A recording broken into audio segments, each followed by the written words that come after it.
저 귀한다는 날마다 한없는 복을 펼치어 할렐루야 할렐루야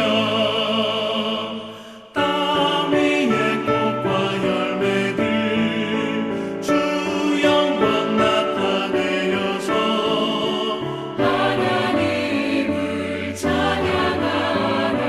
할렐루야 할렐루야 할렐루야. 너 선한 마음 가진 자 늘 용서하며 살아라.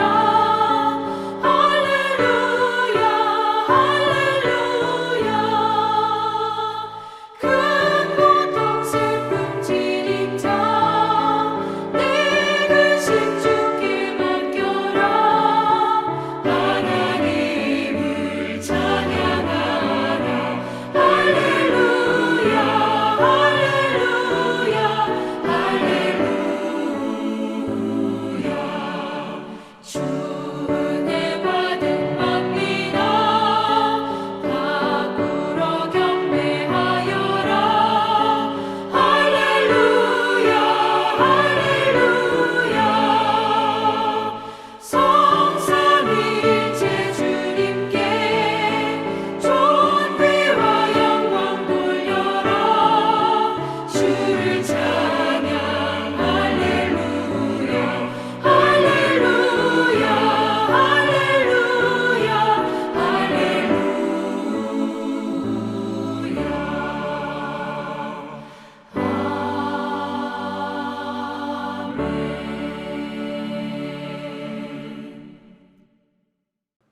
오늘 우리에게 주신 하나님의 말씀은 욥기 38장 22절부터 38절의 말씀입니다. 구약성경 799쪽입니다. 욥기 38장 22절부터 38절의 말씀을 드라마 바이블로 낭독합니다. 내가 눈 곳간에 들어갔었느냐? 우박 창고를 보았느냐? 내가 환난 때와 교전과 전쟁의 날을 위하여 이것을 남겨두었노라. 광명이 어느 길로 뻗치며 동풍이 어느 길로 땅에 흩어지느냐? 누가 홍수를 위하여 물길을 터주었으며 우레와 번갯길을 내어주었느냐? 누가 사람 없는 땅에 사람 없는 광야의 비를 내리며 황무하고 황폐한 토지를 흡족하게 하여 연한 풀이 돋아나게 하였느냐? 비에게 아비가 있느냐? 이슬방울은 누가 낳았느냐? 얼음은 누구의 태에서 낳았느냐? 공중의 서리는 누가 낳았느냐? 물은 돌같이 굳어지고 깊은 바다의 수면은 얼어붙느니라. 네가 묘성을 메어 묶을 수 있으며 삼성의 띠를 풀 수 있겠느냐? 너는 별자리들을 각각 제때에 이끌어낼 수 있으며 북두성을 다른 별들에게로 이끌어 갈 수 있겠느냐? 네가 하늘의 궤도를 아느냐? 하늘로 하여금 그 법칙을 땅에 베풀게 하겠느냐? 네가 목소리를 구름에까지 높여 넘치는 물이 네게 덮이게 하겠느냐? 네가 번개를 보내어 가게 하되 번개가 네게 우리가 여기 있나이다 하게 하겠느냐? 가슴속의 지혜는 누가 준 것이냐? 수탉에게 슬기를 준 자가 누구냐?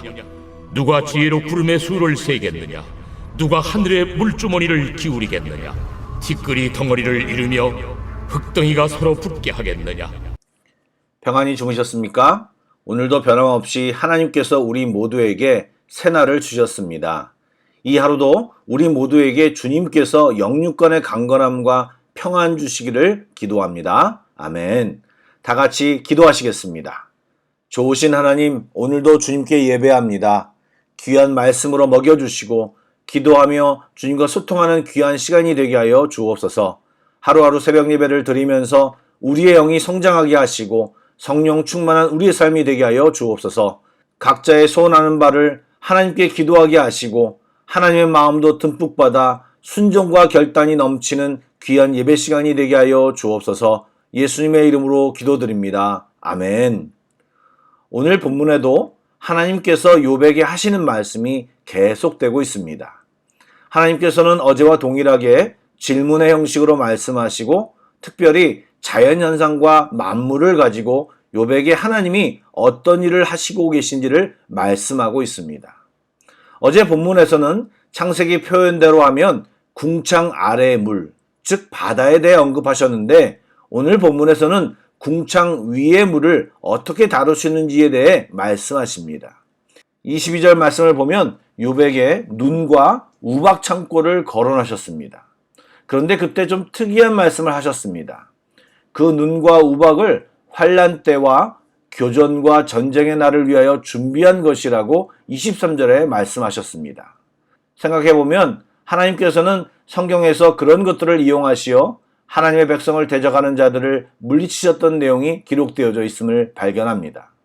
이런 말씀은 사람들은 전쟁에 대비하여 무기를 만들고 군사력을 키우지만 하나님은 전쟁의 승리가 인간의 힘과 무기에 달려있지 않음을 은연중에 말씀하심과 동시에 하나님이 사용하시는 무기가 자연임을 말씀하고 있습니다. 예, 하나님께서는 그런 자연의 거대함과 위력으로 사람들을 제어하시고 하나님의 일하심을 보여주고 있는 것입니다. 또한 하나님은 욥에게 비를 위한 물길, 우레와 번개를 위한 길을 낸 것도 또한 토지에 비를 내려 생명을 돋아나게 한 것도 당신의 섭리 안에 있음을 말하셨습니다. 하늘의 비가 어떤 원리로 내리는지, 얼음은 어디서 생기고 서리는 어떻게 내리는지, 얼음이 어떻게 굳어지는지에 대해 인간은 쉽게 대답할 수 없습니다. 물론 현대인들은 현대과학으로 이런 현상을 설명하려 하겠지만 말씀은 하늘의 기상현상을 비롯한 모든 자연의 재앙과 축복이 다 하나님의 섭리 안에 있음을 말할 뿐만 아니라 그런 것들을 사용하여 모든 생명체가 생명을 유지하도록 운영하고 계심을 보여주고 계십니다. 또 그런 거대한 자연의 움직임 앞에서 인간은 아주 미약한 존재일 뿐임을 함께 보여주고 있습니다. 그래서 인간이 태풍이나 지진 같은 재앙 앞에서 너무나 취약하고 하나님의 지켜주심이 없다면 그 역사가 끝나버릴 수도 있음을 인정해야 하는 것입니다. 주일 설교 때 말씀드린 적이 있는데 2014년에 언더우드상을 수상하신 선교사님이 있습니다. 언더우드상은 선교사들 사이에서 나름 무게감이 있는 상으로 매년 귀한 일을 담당한 선교사를 선정하여 특별히 후원하고 응원하는 상입니다. 2014년에 수상하신 분이 최광규 선교사님인데 도미니카 공화국에서 선교하신 분입니다. 도미니카 공화국은 섬나라로서 매년 허리케인으로 나라가 쑥대밭이 되는 것을 반복하는 나라인데 2009년부터 이 최 선교사님의 주도 아래 허리케인이 비껴가기를 기도하기 시작했는데 2014년까지 허리케인이 비껴가는 역사를 나라 전체가 경험했습니다. 처음에는 우연이라고 말하던 사람들까지 하나님의 은혜임을 인정하고 함께 기도하며 기도의 결과라고 고백하고 있습니다. 저는 그 이후의 상황이 몹시 궁금한데 어쨌든 기도하여 허리케인의 방향도 변경하는 사람들이 있다는 것을 기억하시고 도전받기를 원합니다. 이러한 내용은 기도의 능력과 더불어 하나님이 자연 법칙을 주관하시고 운영하시는 분이심을 우리에게 알려주고 있습니다. 그렇게 자연현상이 피해만 주는 것이 아니라 아무도 관심 없는 곳을 촉촉하게 적시며 땅을 윤택하게 하는 역할도 하고 있는 것입니다. 하나님은 이렇게 자연을 주관하시며 인간이 할 수도 없고 관심도 없는 모든 천하 만물을 보살피시고 주관하십니다. 그런데 우리는 우리가 관심이 있거나 관찰할 수 있는 범위 내에서만 하나님을 만나고 인식합니다. 그리고 우리가 본 것으로만 하나님을 이해하고 인식하려 하고 때로는 그 시각을 가지고 하나님을 제한합니다. 하지만 우리가 어떻게 생각하고 한계를 짓든 하나님은 모든 것의 하나님이십니다. 하나님은 우리가 보고 느낄 수 있는 것을 넘어서 이 세상의 모든 것을 주관하고 계시는 위대하신 하나님이십니다. 대기권보다 더 높은 곳에 위치한 하늘의 별도 하나님의 통치의 대상입니다. 하나님은 자신의 뜻대로 하늘의 별들을 묶기도 하시고 풀기도 하심으로 별들의 움직임을 제어하십니다. 잘 아시는 것처럼 고대 시대에서는 별자리의 움직임을 통해 계절의 변화를 감지하였고 그것을 농사에 반영하여 언제 씨앗을 뿌리고 거둘지를 결정했는데 그 역시도 하늘의 질서를 근거한 것입니다. 하나님은 그런 질서를 정하시고 그것을 통해 땅을 다스리시고 움직이시는 분이심을 드러내고 있습니다. 또 36절에 보면 가슴이라고 번역된 단어는 이집트 나일강의 범람을 미리 알려준다고 알려진 따오기로 생각할 수도 있다고 합니다. 또 수탉은 고대 세계에서는 비가 오는 것과 시간을 알려주는 동물로 유명합니다. 즉 이렇게 따오기와 수탉은 시간과 계절의 변화를 알려주는 동물로 자연의 질서와 관련된 동물입니다. 이러한 동물들을 창조하시고 그런 변화를 센스하도록 지으신 분이 하나님이십니다. 하나님은 이렇게 세상을 멋지게 창조하시고 그 창조하신 세상에 관심을 갖고 모든 생명을 살아가게끔 이끌어 주신 분이십니다. 그러므로 이렇게 질서와 섭리와 계획을 통해 이끄시는 하나님을 온전히 깨달아야 하고, 특별히 욥은 이러한 하나님을 알아 자신의 무지함과 편협함을 인정해야 하는 것입니다. 이것은 동일하게 우리에게도 적용되어야 합니다. 하나님은 천지 만물을 다스리시며 운영하시는 분이십니다. 또한 다양한 나라와 인간들을 이끄시고 다스리시며 그 모든 것을 질서와 섭리로 공정하게 다스리시는 하나님이심을 알고 자신만 생각하며 불합리를 주장하는 우리를 돌아봐야 할 것입니다. 하나님의 크심을 다시 한번 인정하며 겸손히 하나님의 국률과 온전한 인도하심을 구하는 우리 모두가 되기를 축복합니다. 아멘. 기도하겠습니다. 온 천하 만물을 만드시고 주관하시며 운영하시는 하나님, 오늘도 주의 이름을 높이며 찬양합니다. 우리의 교만함과 이기적이고 편협된 생각을 용서하여 주옵소서. 하나님을 우리의 생각으로 제한하지 않게 하시고 우리 마음대로 하나님을 조종하려는 마음을 내려놓게 하여 주옵소서. 하나님의 위대하심과 공의로우심을 인정하며 겸손히 주님의 긍휼을 구하오니 주여 우리를 인도하여 주옵소서. 주님만 바라보오니 주여 역사하여 주옵소서. 기도하는 하나님의 자녀들의 모든 소원을 만족케 하여 주옵소서. 예수님의 이름으로 기도드립니다. 아멘. 계속해서 찬양 한 곡을 묵상하시고 합심 기도와 개인 기도로 나아가겠습니다.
생각